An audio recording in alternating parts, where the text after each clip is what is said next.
So it's not a motivator. Can it have the opposite effect? So it has only a short-term effect. Rewards punish because they're manipulative. People say, well, I want you to do this for money. Here's the money. If you do this, you can have the money. Well, don't you feel like an animal? Like a rat being manipulated? Rewards rupture relationships because it turns people into competitive. We both come to top dollar.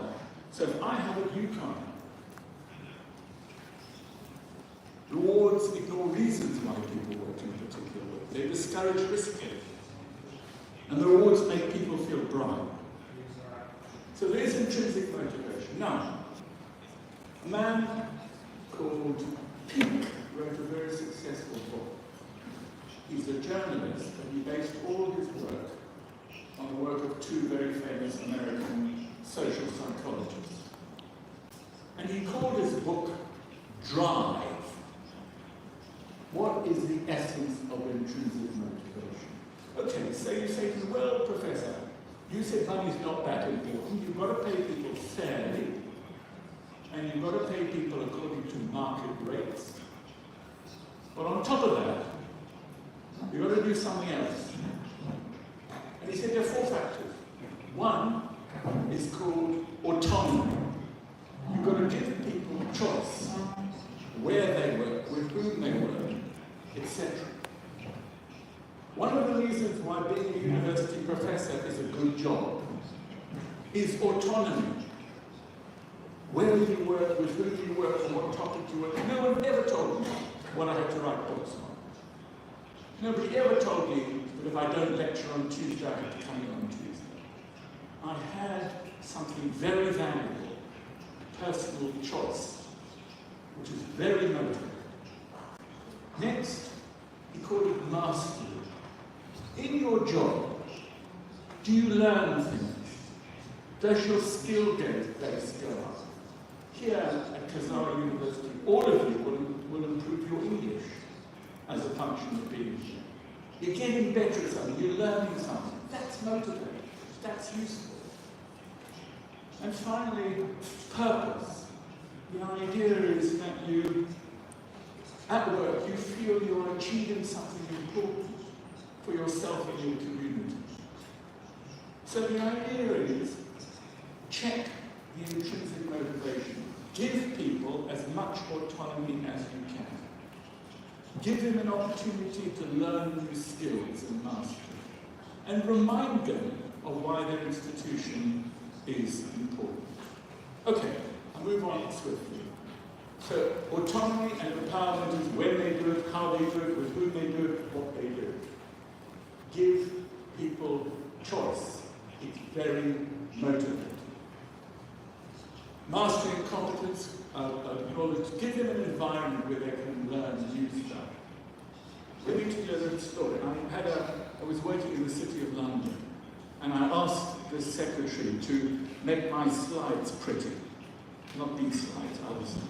And she made a fantastic job. And I said to her, did you enjoy that? She said, I love doing that sort of thing. So I said to the boss, why has nobody given her the opportunity to do this? Find out what people like doing, find out their skills, and enhance them. And the final one is purpose and design. Okay. 1 or 2, does money engage you? Correlation of salary and job satisfaction, 2%. 2%, nothing. Correlation between salary amount and salary satisfaction, 5%. Okay, so let me go forward and go to this point. How much time? How many minutes? Have time. Okay, I might go back, but I want to talk about this. So I will go back a little. How do you pay people? Very interestingly, you pay them piecework, group piecework, productivity, all very complicated. Let's not do that. Let's get on with this one. This is where the clinical psychologists are very interested. There have been about 20 books on what is called money madness and financial therapy. I have 2 written written by American women bankers, want to teach your children how to be economically wise. We all want our children to become economically sensible. The Americans call it an allowance system. In English we call it pocket money. I think the Germans call it, what's it called? Something else, time else, I can't remember. When you start giving, how do you teach children about money? At what age do you introduce the system? What are the rules of the system? Because you want your children to be sensible. We teach them about sex. Why don't we teach them about money? Because so many adults have money-related issues, money-related problems. And the early psychologists came up with a classification of what money represents to individuals, explaining why they are so irrational about their money. So for some people, money gives me security. If I have money in the bank, I'm safe. I can't get into too much trouble. I can go to hospital. I need the money. I need to hold the money back because it gives me security. It staves off anxiety. I can see the money in the bank. There's a famous British author called Charles Dickens who wrote a book where he Polish Your Gold. But these people are illogical. They die with huge amounts of money because it's safety, it's security. They don't spend. They don't spend what they should spend. Yesterday, I emailed a friend of my wife's. This woman needs to go to hospital. This is a sick woman. She's a colleague of mine. Said we did our PhDs together. And it's very worrying because she's got plenty of money, but she won't spend it on her own health. This is not good. This is a typical situation. The second is that money gives you power. There's a famous American at the moment in a bit of trouble. His name is Trump.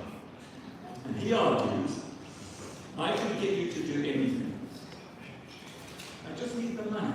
I can buy you, all of you, with the amount of money I have. Whatever I want, I can have it. That's what money is. That's what money is. It's power over other individuals. That's what I want. Some believe that money is love. How can I show you my love for you without buying you something? I express my love to you in presence, in things I can give. And we can trade in. Well, money is freedom. It is the greatest freedom of all. You say to me, do this, and say, no, I'm not going to do it. I've got the money to do what I want to do. And what you find with individuals is sometimes they have this feeling. It's not logical. And this feeling determines their behavior. And it determines their behavior badly.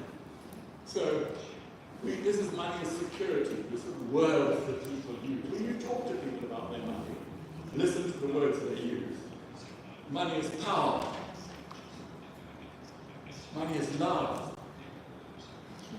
Money is freedom. And you find this it's interesting when people, divorces happen for many reasons. 50% of European marriages end in divorce. And there are many reasons for that. I was speaking to a divorce lawyer who said money not is the cause as much as the argument about the spending. Because people come, it's not here, you don't act rashly with your money, you act irrationally. That's what the whole emphasis of the Nobel Prize was all about. It was about people being calm and just double. Famous Nobel Prize winning psychologist died last month. And he was the man who showed that the power or the threat of loss was much more important than the promise of reward. One more story. There was a story about a bank. And the bank wanted you to use your credit card When you buy, use your credit card. This was before credit cards were very popular. So how do you persuade people to use your credit card? Well, you can say, I give you air miles. Every time you use your card, you get air miles. You could say, every time you use your card, I will give money to a charity. Or you could say, if you don't use this card, we'll take it away. Which one worked? 60,000 people got message 1, 60,000 people got message 2, 60,000 people got message 3, and you watch what they did. The power of the threat of loss is greater than the threat of the promise of the war. One of the simple points made by the cognitive psychologists. Okay, here we are. There we are. This is it expressed here. The power of the loss there causes more pain than the same amount of gain. That's the Nobel Prize graph.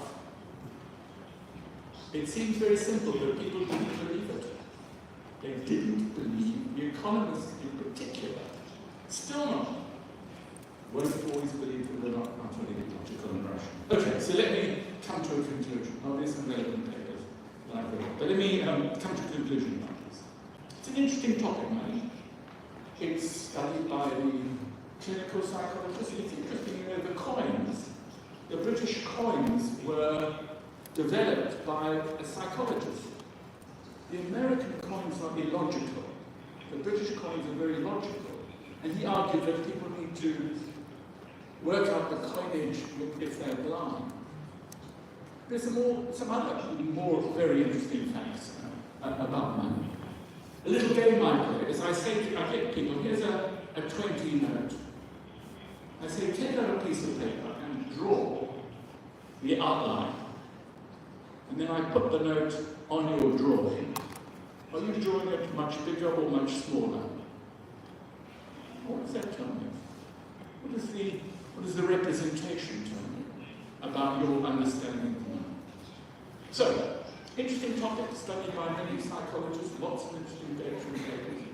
But the one point that I think is most important is money at work, and whether money is a powerful motivator. If you are a boss and you've got people working for you and you want them to be happy and motivated, well, you know what? Pay them fairly, pay them according to market rates. That means what is the salary for this job in the country. But then, check these other things. Check the importance of autonomy, mastery, and purpose, because those factors are much more important